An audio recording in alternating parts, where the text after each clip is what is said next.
The moment Victor Hayes walked into the penthouse boardroom on the 47th floor of the Ellington Tower, the atmosphere shifted sharply, uncomfortably, almost violently. Morning light spilled through the floor-to-ceiling glass, washing the sleek marble table in a cold Manhattan glow. It should have been a defining day for the company, a $500 million partnership on the line. But Victor didn't come alone. His fingers rested possessively on the lower back of Brooke Mercer, her red dress far too bright for a corporate meeting, her smile too polished to be innocent. She brushed a hand through her hair, glancing around the room like she belonged there, like she had earned a seat at that table. Whispers rippled, executives exchanged looks, someone cleared their throat. But Victor didn't care. He strutted forward as if the world bowed beneath his footsteps. He wanted this moment, wanted the eyes, the tension, the shock value.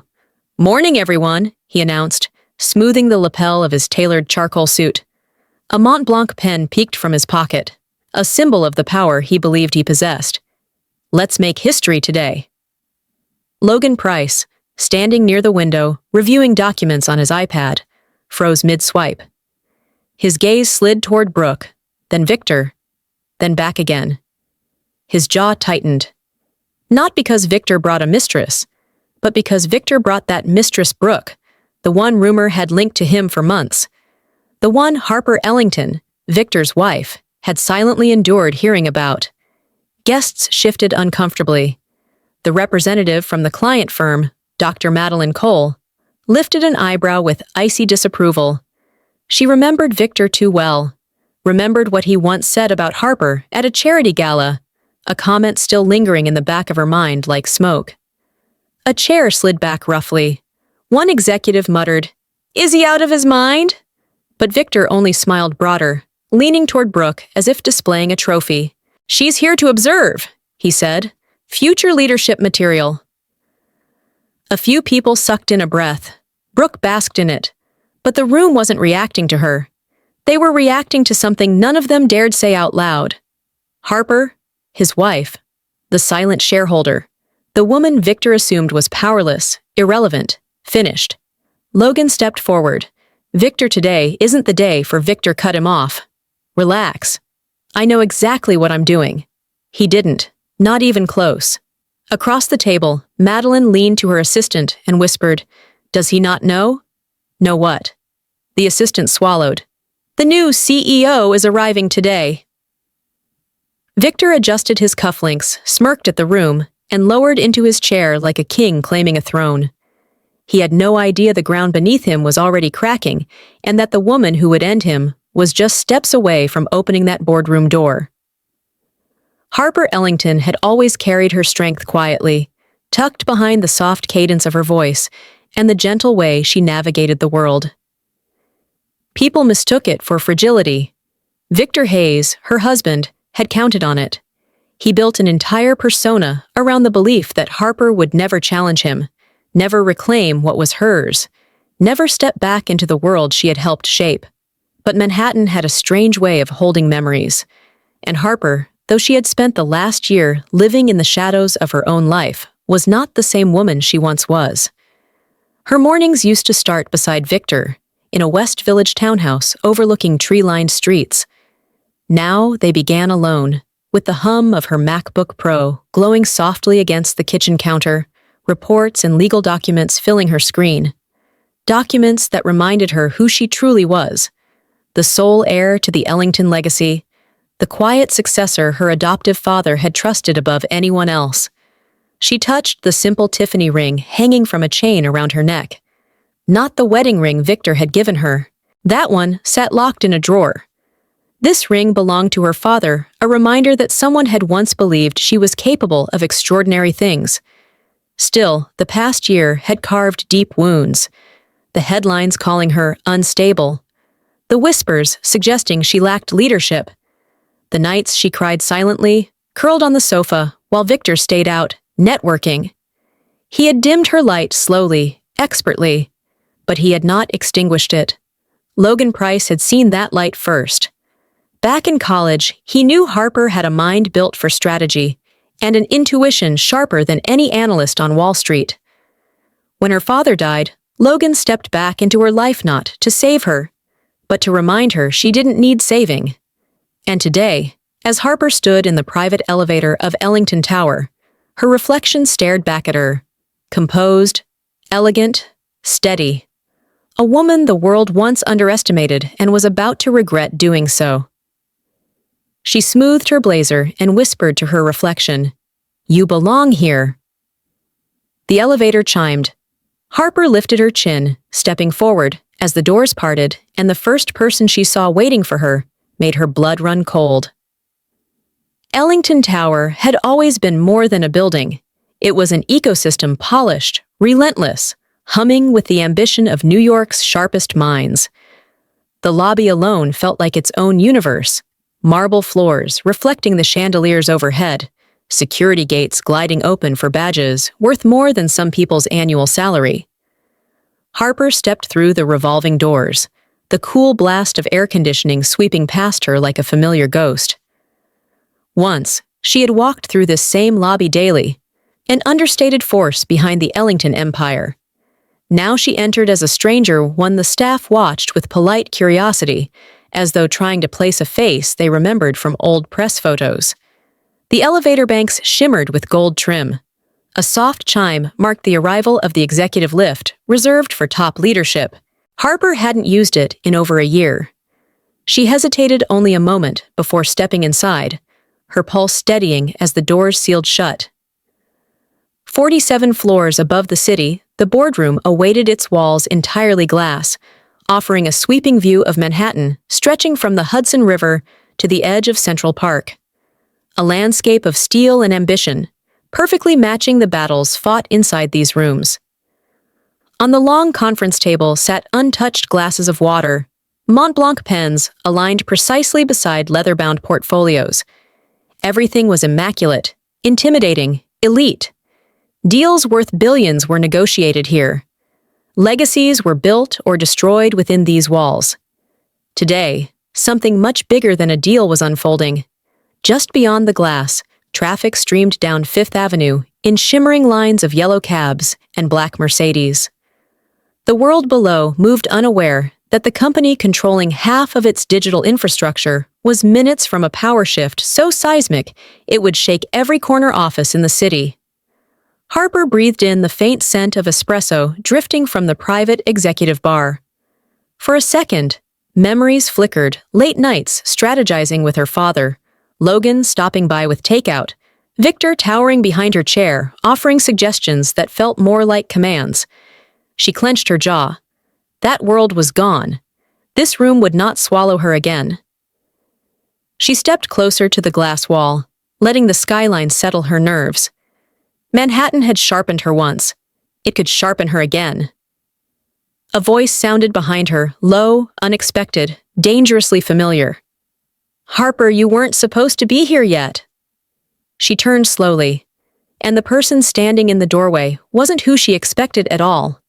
The figure in the doorway was Margaret Sloan, Harper's former executive assistant, the woman who had once color-coded every contract, guarded every secret, and watched every shift in corporate power with hawk-like precision.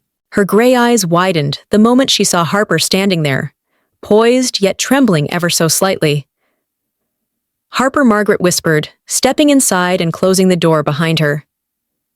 "I didn't think you'd return. Not today. Not like this." Harper offered a tight smile. "You know better than anyone I don't walk away forever." Margaret hesitated, hands clasped in front of her. "Does Victor know you're here?" "No," Harper said quietly, "and I need it to stay that way." Margaret exhaled slowly, the kind of breath someone takes when they're holding back too much truth. She glanced toward the glass wall, making sure no one lingered outside. Then she stepped closer. "I tried to warn you last year," Margaret murmured. "Victor wasn't just drifting. He was planning. He wanted full control of Ellington. He used your absence to build influence, and he made sure you wouldn't come back." Harper felt her stomach twist. "I know he changed, but how far did he go?" Margaret swallowed. "Farther than you think." She lowered her voice. "He told the board you were unstable, That grief had made you unfit to lead. He leaked whispers to the press-planted stories to ruin your credibility. And Brooke Margaret paused, jaw tightening. Wasn't an accident. He started bringing her around even before your father passed. She was part of his plan. The words hit Harper like cold water. She had suspected cruelty, manipulation, arrogance, but not this level of calculation. Not this level of betrayal. "Why didn't anyone tell me?" Harper whispered. "You were drowning," Margaret replied softly. "And Victor made sure anyone who tried to help you paid for it. Several people were reassigned. One was fired. He wanted isolation to look like instability." Harper's hands curled against the edge of the table. She had cried so many nights, believing she was the broken one. Now she saw the truth. Victor had crafted her downfall with precision. Margaret placed a gentle hand on her arm. "But everything he built is crumbling today. And he doesn't even know it." Harper lifted her gaze, strength flickering behind her eyes. "He will." Margaret nodded toward the hallway. "They're about to announce the new CEO." Harper inhaled sharply. "And Victor isn't the only one in for a shock." Brooke Mercer had always believed she was meant for more than dimly lit PR offices and shallow influencer parties. The moment Victor Hayes noticed her at a charity event in Midtown, she saw her chance an express elevator to the world she dreamed of. And now, striding into the Ellington boardroom on Victor's arm, she felt that world finally within reach. Her red dress shimmered under the recessed lighting, bold enough to draw attention, calculated enough to make a statement. She glanced around at the executives, offering them a practiced smile, the kind that said, "Remember me." Her heels clicked confidently against the polished floor as she took a seat beside Victor, crossing her legs like she had sat at this table 100 times before. Victor leaned in toward her. "Just sit, smile, and look smart enough. They'll get used to you." Brooke's heart fluttered. She wasn't just a secret anymore. She was being displayed, introduced even. For someone like Victor Hayes, that meant something. Or so she believed. She watched him flip open his leather portfolio, the gold-trimmed pages filled with charts she didn't care to understand. To her, power wasn't in numbers. It was in proximity. Proximity to Victor, proximity to wealth, proximity to the life she had imagined since growing up in a cramped Ohio apartment with peeling wallpaper and overdue bills stacked on the counter. Now she sat 47 floors above Manhattan, with a man who promised her the world after he sorted out things with his wife. Brooke had repeated that promise so many times, it felt like scripture. Across the table, Logan Price studied her with quiet scrutiny. His stare was steady, unreadable, almost surgical. Brooke shifted under it. Something about him made her uneasy, like he knew secrets she wasn't aware she was exposing. She smirked at him anyway. "Something on my face?" Logan didn't blink. "Not yet." Brooke rolled her eyes. Men like him were always jealous of Victor's power. She brushed a hand over Victor's sleeve, leaning closer, lowering her voice to a whisper dripping with ambition. "After today, they'll see who really belongs here." Victor chuckled. "They will." But Brooke didn't notice the way several executives looked away uncomfortably, or how Dr. Madeline Cole's gaze hardened the moment Brooke touched Victor's shoulder. She didn't notice the ticking tension beneath the polished calm of the boardroom.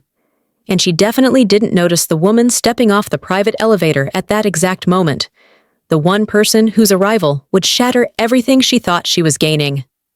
Harper Ellington's morning began long before sunlight touched the glass canyons of Manhattan. She had slept barely 3 hours, her mind replaying every warning sign she had ignored. Victor's late nights, the unfamiliar perfume on his shirts, the sudden passcodes he added to his devices. But today wasn't about grief. Today was about reclaiming the life he had quietly stolen from her. She stood before her bedroom window, overlooking the Hudson River, the city still wrapped in its blue-gray dawn. Her reflection stared back cool, composed, dignified in a navy blazer that once belonged to her father. She smoothed the lapel, grounding herself in the memory of the man who believed in her long before she did. Her phone buzzed. A message from Logan. You're ready, and he's not. See you upstairs. Harper let out a slow breath. She hoped Logan was right. She gathered her things, a slim portfolio, her father's old Mont Blanc pen, and the confidential document naming her as the rightful CEO. The weight of that folder felt heavier than it looked, not because of the title inside, but because of everything she had endured to reach this day. In the kitchen, her untouched coffee sat cold beside her MacBook Pro. She closed the laptop gently. There would be no hesitation today, no stepping back. She slipped on her coat and headed downstairs, where the black Mercedes waited at the curb. The drive to Ellington Tower was silent, except for the rhythmic hum of the city waking up, honking cabs, early construction, the faint echo of someone shouting across the street. Harper watched the skyline rise before her, sharp and unyielding, mirroring the steel forming inside her chest. At the base of the tower, employees streamed in with lattes and briefcases, unaware of the storm brewing on the 47th floor.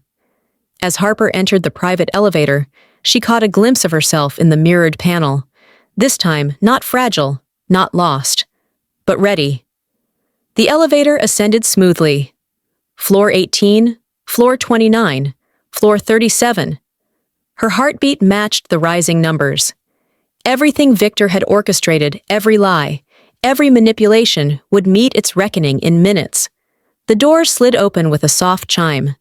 Harper stepped out and froze when she saw who was waiting for her in the hallway, blocking her path with an expression she couldn't decipher. Logan Price leaned against the hallway wall outside the executive suite, arms crossed, expression carved from something between concern and determination. When Harper stepped out of the elevator, he straightened instantly. His eyes, usually calm, flickered with something sharper protective. Urgent. "Harper," he said quietly, "I needed to catch you before you went in." She tightened her grip on her portfolio. "Is something wrong?" "Plenty," he replied. "But you need to hear one thing first." He stepped closer, lowering his voice as employees passed behind them. Victor brought Brooke to the meeting, not as a mistake, as a message. Harper swallowed. Not surprise confirmation. "I figured," she murmured. "He wants attention, control." Logan nodded. "And he thinks you won't show up. He's been telling people for months that you're not in the right mental state to return. He's positioning himself as the savior of Ellington." Harper felt a cold wave move through her. She remembered the nights she sat alone in their townhouse, believing Victor when he told her she was too emotional, too fragile, too broken. She mistook manipulation for concern. Now she saw the architecture of his plan clearly, methodical, ruthless. Logan continued, "I didn't want you walking into that room without understanding exactly what you're up against." "I appreciate it," she said. "Truly. But I'm not the same woman he pushed out." A hint of pride warmed Logan's gaze. "I know, that's why this works." He reached into his jacket and handed her a slim folder. Inside were copies of Victor's off-book communications, unauthorized data transfers, and quiet deals made with third-party consultants' proof of misconduct gathered over months. Harper's breath caught. "Logan! How did you get all this?" Victor isn't as smart as he thinks, and he forgets people talk when they're scared of losing their jobs. She looked up, eyes stinging not from weakness, but from the weight of finally being supported. "You've been protecting me." "No," Logan said gently. "I've been protecting the company, protecting your father's legacy. You're the one who has to take it back." The hallway fell silent, except for the muffled sounds of the boardroom beyond the doors. Harper drew in a slow breath. "Once I walk in," she said, "everything changes." "That's the point," Logan replied. Harper stepped toward the door, and at that exact moment, Victor's voice thundered from inside, saying something that made Harper's blood run cold. Victor's voice boomed through the closed boardroom doors, dripping arrogance and certainty. Harper could make out fragments: leadership, stability, future direction. The same buzzwords he weaponized to build the illusion that he, not she, was the rightful heir to Ellington. But Harper didn't step inside yet, because before she confronted him, she needed one last reminder of why she was here. Logan guided her into a smaller adjoining conference room. The lights hummed softly above them, bouncing off the polished walnut table. He motioned to a single leather-bound folder waiting at the center. "You should see this," Logan said. "Your father wanted you to." Harper's pulse quickened. She pulled out the chair and took a seat, the city skyline reflecting in the glossy surface of the table. Her hands shook slightly as she opened the folder. Inside lay handwritten notes, dated reports, a sealed letter, and her father's unmistakable signature. The air left her lungs. It wasn't just a dossier. It was a roadmap for everything he believed she could become. Her father had documented years' worth of observations about the company's future, leadership risks, and the vulnerabilities he worried might one day destroy Ellington. And at the bottom of every page, he had written her name. Harper is the one with vision. Harper sees people, not numbers. Harper can hold the company together long after I'm gone. She blinked rapidly, her throat tightening. For so long she'd believed the world's narrative, that she was too emotional, too soft, too unstable to lead. Yet here was proof that the only person who had ever led with true wisdom believed she was the future. Logan watched her silently. Not intruding, not rushing, just standing close enough that she could feel the steadiness of someone who had always known her worth. Harper found the sealed envelope, marked with her name in her father's looping handwriting. She opened it carefully. Inside was a single line. "If someone ever makes you feel small, remember you were born to stand above them." Harper exhaled shakily, a spark igniting in her chest. For the first time in months, maybe years, she felt whole, grounded, ready. She closed the dossier, rose from her chair, and straightened her blazer. "It's time," she said. Logan nodded. "Then let's end this."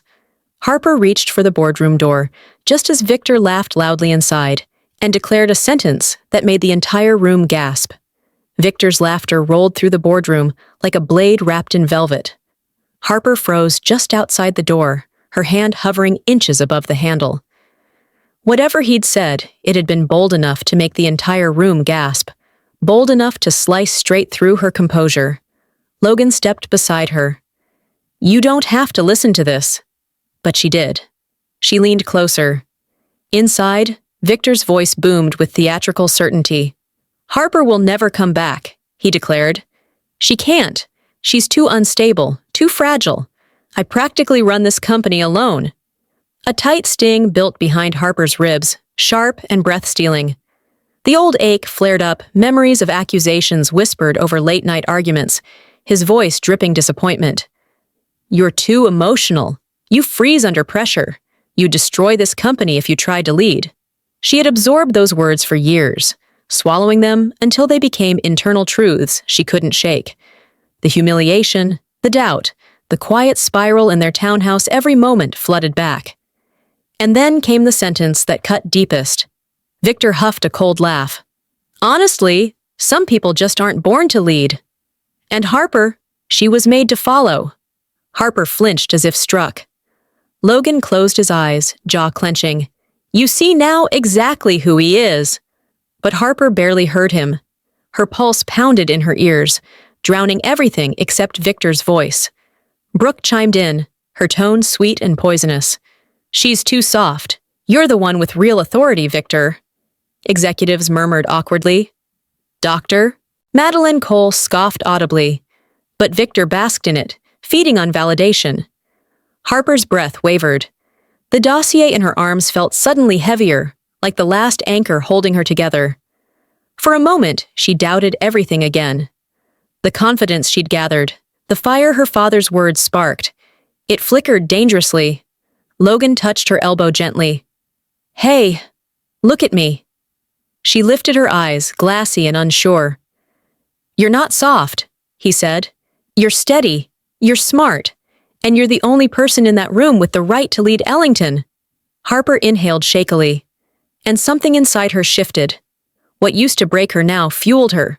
She straightened her shoulders, wiping a stray tear with her thumb.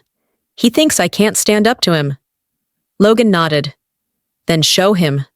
Harper gripped the door handle and pushed it open just as Victor turned, mid-sentence, and locked eyes with the last person he ever expected to walk into that room. The boardroom fell into a stunned, breathless silence the moment Harper stepped inside. Victor's words, cruel, loud, triumphant, still hung thick in the air.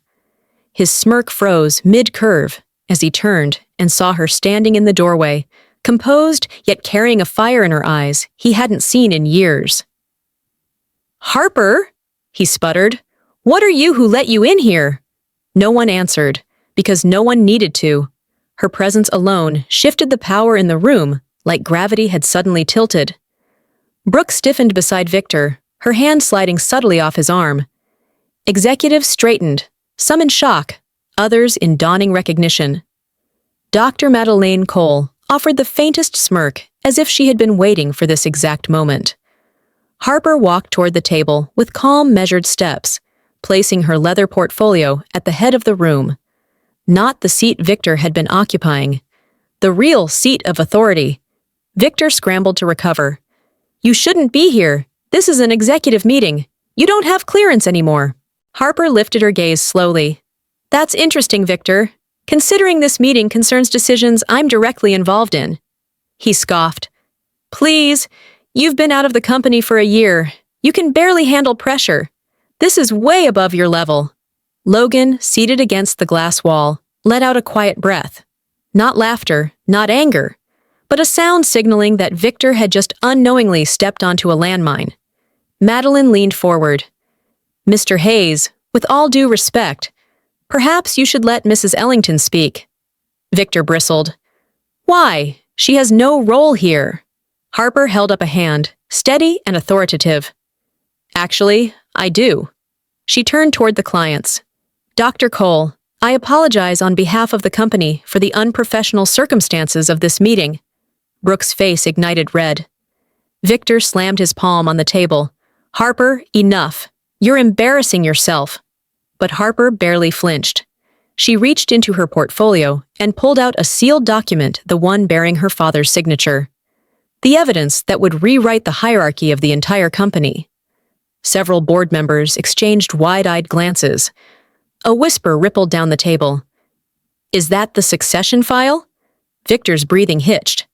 Harper took her time opening the folder, laying each page neatly before her. Then she lifted her eyes, voice calm but cutting. "I think it's time everyone here sees exactly who has the real authority at Ellington." Victor jerked forward. "What the hell is that supposed to mean?" Harper slid the final page across the table, and a collective gasp erupted as the board members read the name printed in bold at the top. For a moment, the entire room froze. No breath, no movement, no sound except the faint hum of the HVAC system above. Executives leaned forward, eyes widening as they scanned the bold black letters on the final page Harper had placed before them. Succession of ownership plus CEO appointment. Harper Ellington. Victor's face drained of color. Brooke's lips parted in a silent gasp.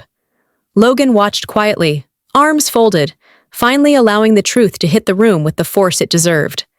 Harper didn't speak. She didn't need to. The document spoke louder than any accusation, louder than any defense Victor might try to muster. It was signed, notarized, and by law unbreakable. Dr. Madeleine Cole was the first to break the silence. She offered Harper a knowing nod. "So, the rightful CEO finally arrives." A murmur swept through the executives, hundreds of unspoken questions colliding in the air. They had prepared for a major presentation, not a power shift that would rewrite the future of Ellington in an instant. Victor stumbled to his feet, veins straining in his neck. This is ridiculous," he snapped. "She's lying. She forged this. Harper doesn't have the capacity. She doesn't have the authority," Logan cut in calmly. "She has both. And we all know it." Victor swung toward him. "Stay out of this." Harper placed both hands on the table, voice steady as steel. "Victor, sit down." It wasn't a request. It was a command from someone he no longer controlled. Victor hesitated, shaken, cornered, but sat anyway. Brooke avoided his eyes. Harper continued, sliding more pages across the table. My father appointed me CEO over a year ago. At the time, I was grieving and chose to step back. But the succession was finalized, legal, and filed with the board. A board member whispered to another, "She outranks all of us." Victor's panic sharpened. "You can't just walk in and take over. The board has to vote." "They did," Harper answered coolly. "6 months ago, before any of you realized what was happening." Gasps erupted again. Victor looked around the table, betrayed by the very people he assumed were his allies. Harper leaned forward. "And today, your actions speak for themselves. You brought your mistress to a multi-million-dollar meeting. You misrepresented the company. You undermined leadership." Victor clenched his fists. "You don't have proof." Harper's eyes flicked toward Logan, who slowly opened a second folder. "Actually, Victor, we do." Logan stepped forward with the second folder, a black, slim case that contrasted starkly against the bright boardroom lights. He placed it on the table deliberately, letting the weight of the moment settle. Victor's eyes darted between Logan's calm expression and Harper's unwavering posture. For the first time all morning, pure fear flickered behind his arrogance. Harper nodded once. "Logan, go ahead." Logan opened the folder, revealing a meticulously organized stack of documents, printed emails, and financial logs. He projected the first page onto the wall-mounted screen with a single tap of his iPad. A hush fell. Unauthorized payments, unapproved vendor contracts, money funneled into consulting projects that didn't exist. Victor's face paled. "These," Logan said, tapping the screen, "are transactions Mr. Hayes processed through off-book accounts, all tied to PR consultants connected to Brooke Mercer." Brooke's breath caught. "What?" "Victor, what is he talking about?" Executives whispered, exchanging horrified looks. Dr. Cole folded her arms, unimpressed but not surprised. Victor lurched forward. "This is taken out of context.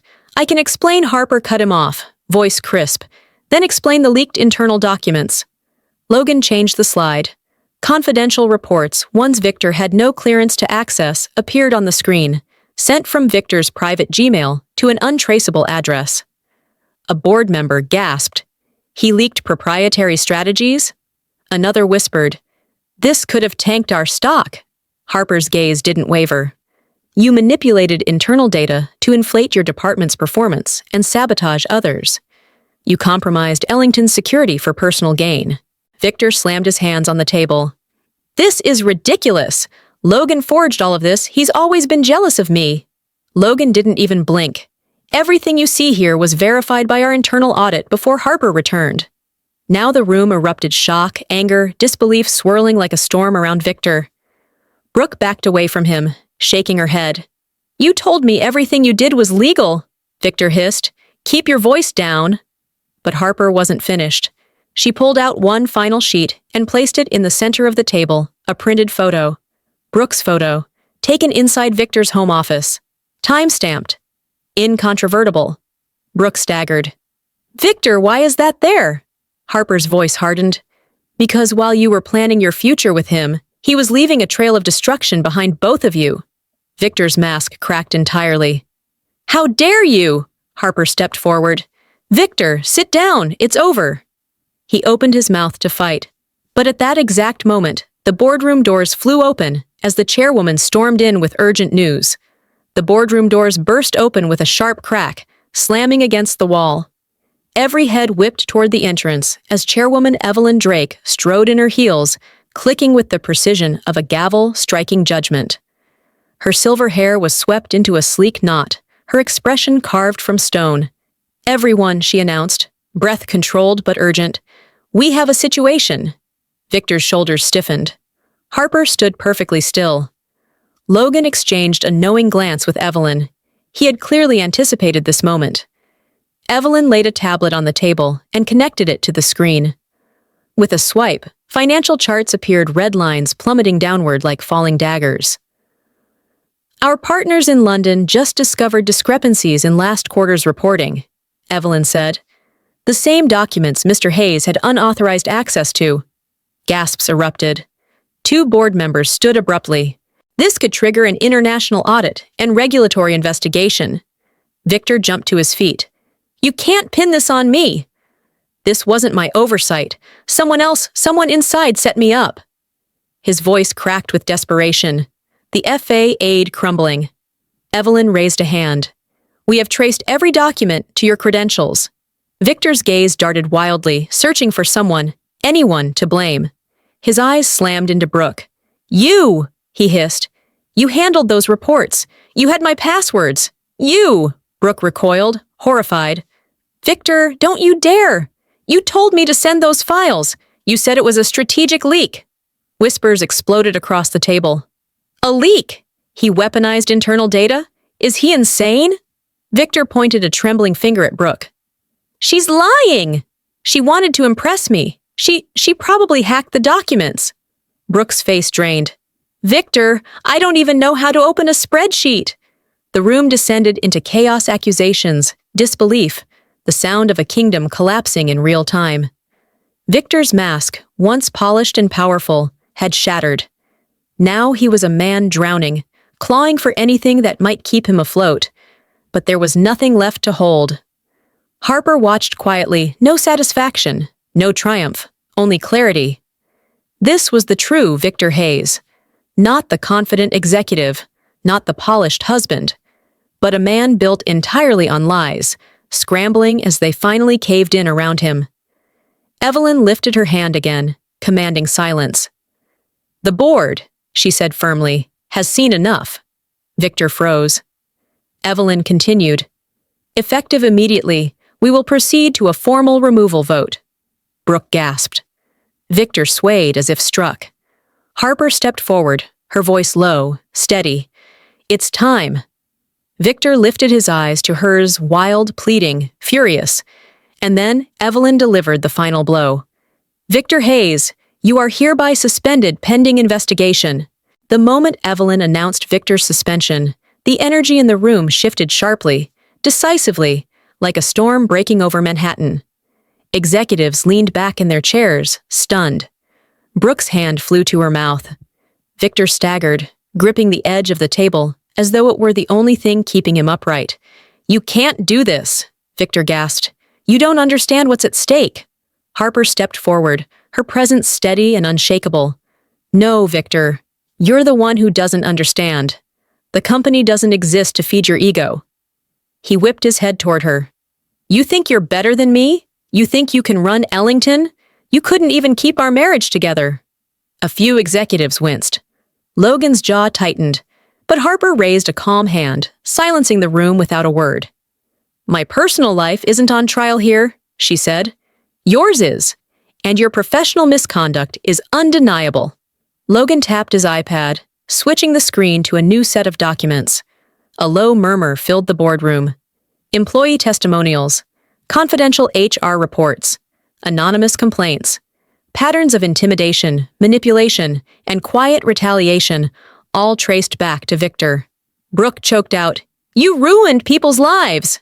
Victor snapped, Shut up, Brooke. You're nothing without me. The room went dead still. Harper's voice sliced through the tension. And that is exactly why you don't belong in leadership. Power is not control. Power is responsibility. Evelyn nodded firmly. Your actions have jeopardized our stability, our partnerships, and our reputation. The board's vote to remove you will be recorded today. Victor's eyes darted wildly. No, you can't. I gave everything to this company. Harper met his gaze. Steady, clear, resolute. You gave nothing but destruction. He lunged toward the documents, ripping a few from the table. These are fake! She forged them! Logan helped her! This is a setup! Security personnel stepped into the doorway. Brooke backed away as Victor's panic spiraled, his breath coming fast and ragged. You're all making a mistake, he shouted. I built this place. I made you all. Harper spoke softly, almost gently. No, Victor. Ellington was never yours to build. Evelyn lifted a hand toward security. Escort Mr. Hayes out. Victor recoiled as two guards approached. disbelief plastered across his face.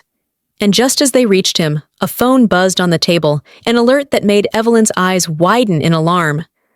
The buzzing phone vibrated across the table, its screen lighting up with an alert sharp enough to cut through the chaos. Evelyn snatched it quickly, scanned the message, and her expression hardened into something colder than steel. She lifted her eyes to the room. Everyone, remain seated. This escalates things. Victor froze mid-step as security approached. What now? He snapped, voice cracking under the weight of panic. Evelyn turned the screen toward Harper and Logan. Our compliance team just confirmed it. The leaked documents Mr. Hayes sent those weren't just internal. They contained proprietary data protected under federal regulation. The room erupted in horrified whispers. That's a felony. He could have compromised national contracts. This is catastrophic. Victor's face twisted. You're lying. This is all coordinated. Harper planned this, didn't she? Harper remained perfectly still. I didn't plan your choices, Victor. You did that all on your own. Brooke's voice trembled. Victor, you told me those documents were harmless. He whirled on her. You don't know anything. No, Brooke whispered, tears forming. But I know you used me. Her voice echoed in the stunned quiet. Logan stepped forward, holding another sheet. We also traced the IP addresses. Every transmission came from devices logged into your personal accounts. Victor's jaw clenched. I was hacked. Madeline Cole, arms crossed, let out a single dry laugh. By who? Your toaster. Executives failed to stifle their reactions. Some gasped. Some shook their heads. Others simply stared with disbelief at how fast the once arrogant man was unraveling. Evelyn motioned to security. Mr. Hayes will be removed from the building immediately and placed on investigative hold. Victor stumbled backward. You can't do this. I am Ellington. I'm the future. Harper's voice cut through the air, soft, final. No, Victor. You were a threat to its future, and now everyone sees it. Security reached him. He jerked out of their grasp, shouting, Harper, don't do this! You need me! You! But his voice cracked, fracturing into something desperate and pitiful. He looked around the room, searching for a single ally. Not one executive met his eyes. Brooke turned away. Logan watched calmly. Harper stood resolute. Victor Hayes, once convinced he was untouchable, was escorted toward the door like a disgraced stranger in a world he thought he ruled. But just as the doors opened, 2 federal investigators stepped inside, badges raised, and said, Victor Hayes, we need you to come with us. The moment the federal investigators stepped into the room, Brooke Mercer felt her entire fantasy life crack like thin ice underfoot. She had imagined designer galas, penthouse keys, and whispered promises of becoming Mrs. Hayes. But now, reality towered over her, cold, merciless, and humiliating. As Victor was held by the arm, struggling, Brooke backed away from him as though he carried a contagious ruin. Her red dress, once bold and confident, suddenly felt garish under the glaring boardroom lights. Brooke, Victor snarled, voice low and venomous. Say something! Tell them you handled the files. Tell them you sent those documents. Now, Brooke stared at him, her breath shaking. You want me to confess to your crimes? Victor's lip curled. Crimes? Don't be dramatic. Just clean this up like you always do. The words hit her like a slap. Like you always do. She realized then she had never been a partner, never a future wife, never anything but a disposable shield for his ambition. Victor, she whispered, you used me. He barked a laugh. Of course I used you. What else were you good for? Executives recoiled. Madeline Cole muttered, pathetic. Logan let out a tight exhale, as if even he hadn't expected Victor's cruelty to descend this low. Brooke felt heat burning behind her eyes. I defended you, she said, voice trembling. I believed every lie you told me. Victor scoffed. Believing lies is your only skill. A broken sound escaped her, a mix between a gasp and a sob. You ruined me, she whispered. I left my best contract for you. I ruined my reputation. Harper finally spoke, her voice calm but striking. "You didn't ruin your reputation, Brooke. Victor did.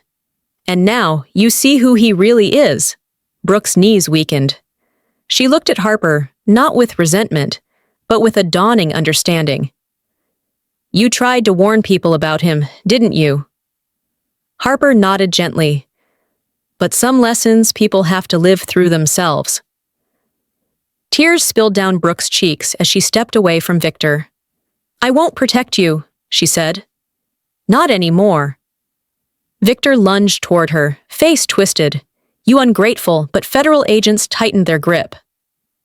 "Mr. Hayes," one said, "you need to come with us. Now!"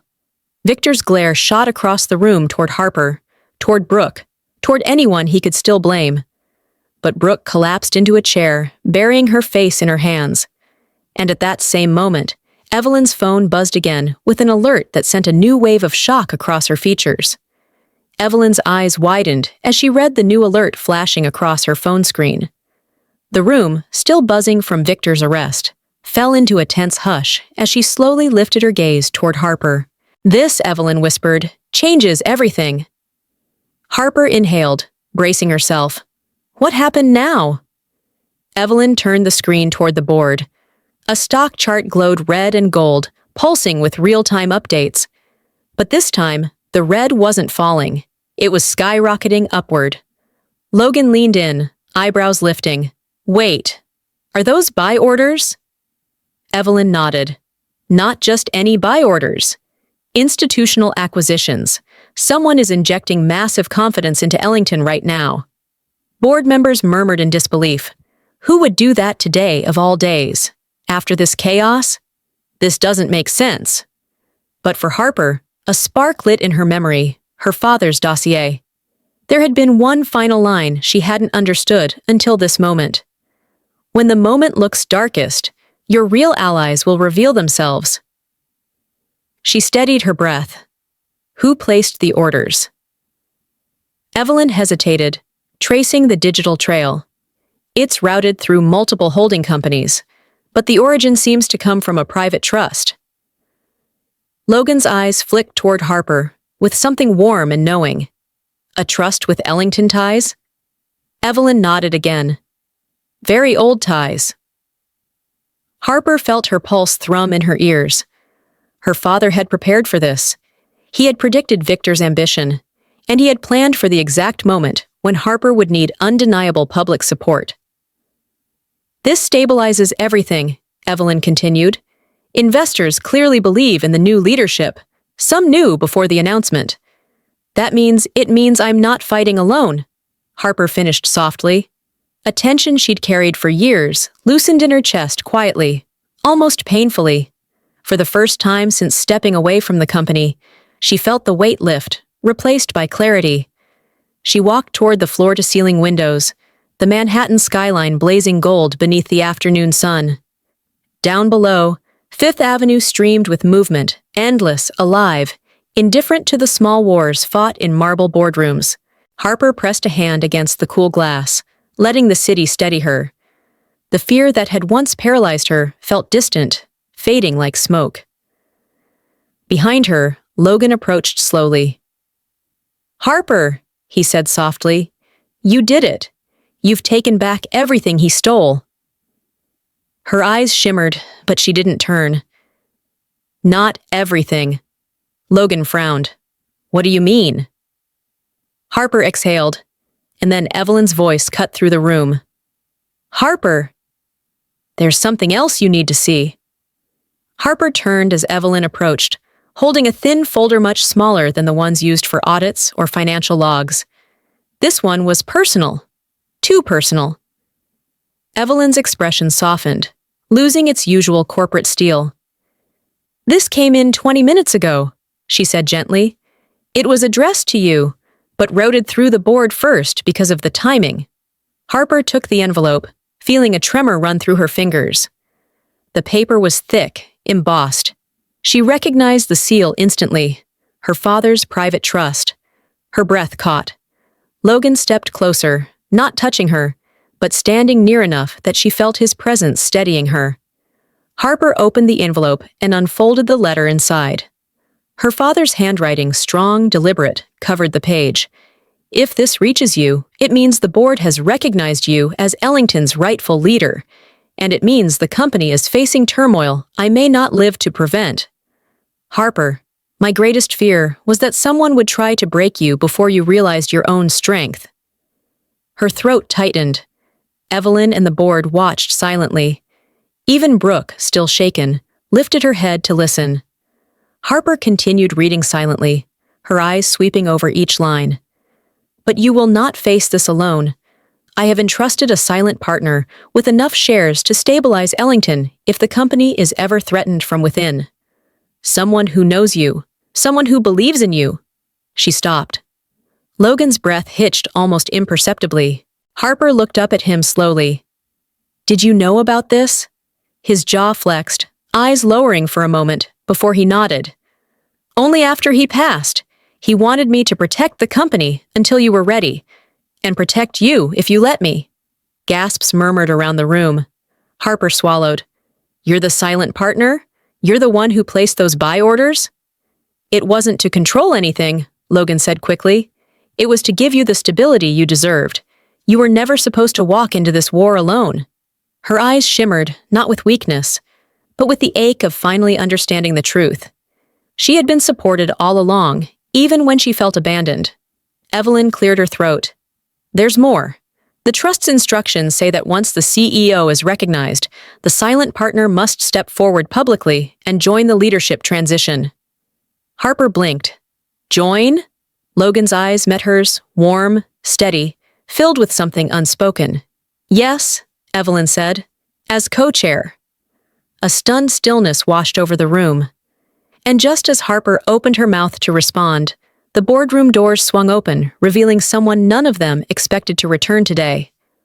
The boardroom doors swung open, and every head turned expecting chaos, another accusation, perhaps even another investigator.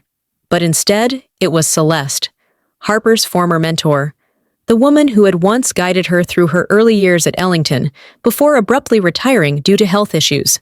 She walked with a cane now, but her presence remained commanding, her eyes sharp with pride. Harper gasped softly. Celeste, you're here? Celeste smiled, a warm, knowing curve that softened the entire room. Of course I am. Your father asked me to return when you finally stepped into your rightful place. She fixed her gaze on Harper. And today is that day. Board members straightened, some visibly relieved. Celeste had once been the moral compass of Ellington. Her return symbolized stability, legitimacy, and the closing of a long broken circle. She approached Harper slowly, cupping her hand with gentle certainty.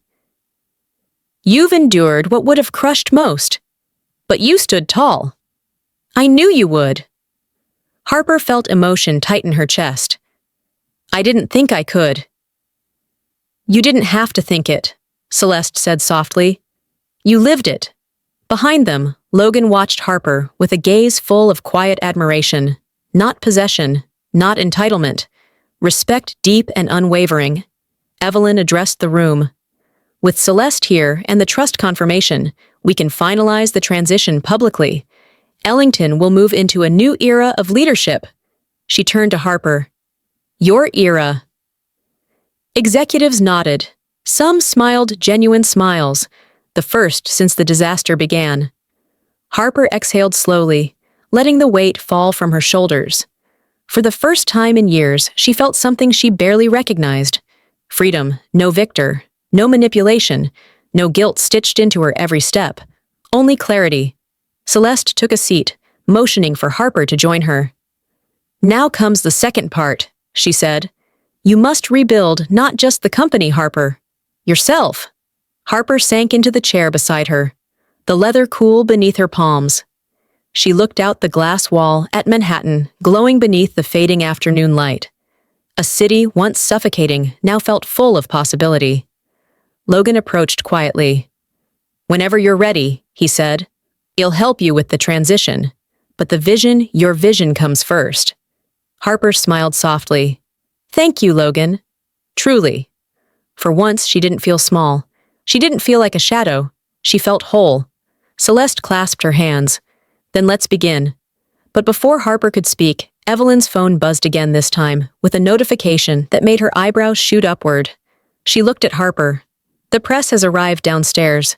They're demanding to meet the new CEO.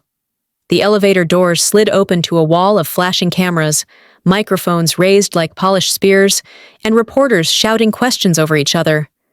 Harper stepped forward, the lights reflecting in her eyes like stars she had finally claimed. Ms. Ellington, how do you respond to the scandal?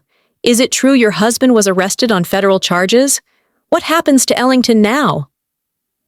Logan moved subtly beside her, not shielding her, supporting her. Celeste followed close behind, radiating authority. But Harper didn't need protection anymore.